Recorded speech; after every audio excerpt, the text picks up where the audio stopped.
2 Chroniques, chapitre 14. Abijah se coucha avec ses pères, et on l'enterra dans la ville de David. Et Asa, son fils, régna à sa place.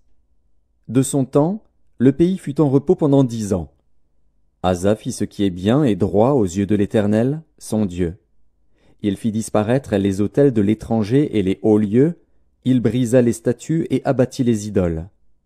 Il ordonna à Juda de rechercher l'Éternel, le Dieu de ses pères, et de pratiquer la loi et les commandements. Il fit disparaître de toutes les villes de Juda les hauts lieux et les statues consacrées au soleil, et le royaume fut en repos devant lui. Il bâtit des villes fortes en Juda, car le pays fut tranquille et il n'y eut pas de guerre contre lui pendant ces années-là, parce que l'Éternel lui donna du repos. Il dit à Juda, « Bâtissons ces villes, et entourons-les de murs, de tours, de portes et de barres. Le pays est encore devant nous, car nous avons recherché l'Éternel, notre Dieu, nous l'avons recherché, et il nous a donné du repos de tous côtés. » Ils bâtirent donc, et réussirent. Asa avait une armée de 300 000 hommes de Juda, portant le bouclier et la lance, et de 280 000 de Benjamin, portant le bouclier et tirant de l'arc, tous vaillants hommes.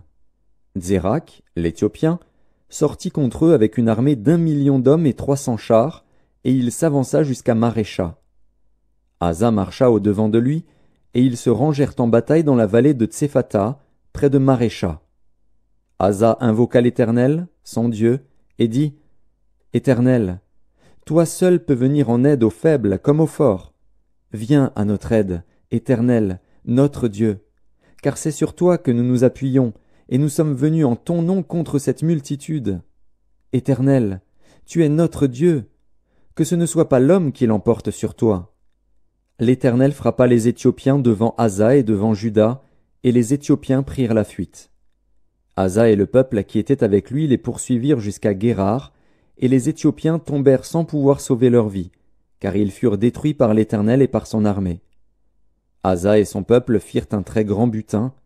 Ils frappèrent toutes les villes des environs de Guérar, car la terreur de l'Éternel s'était emparée d'elles, et ils pillèrent toutes les villes dont les dépouilles furent considérables. Ils frappèrent aussi les tentes des troupeaux, et ils emmenèrent une grande quantité de brebis et de chameaux.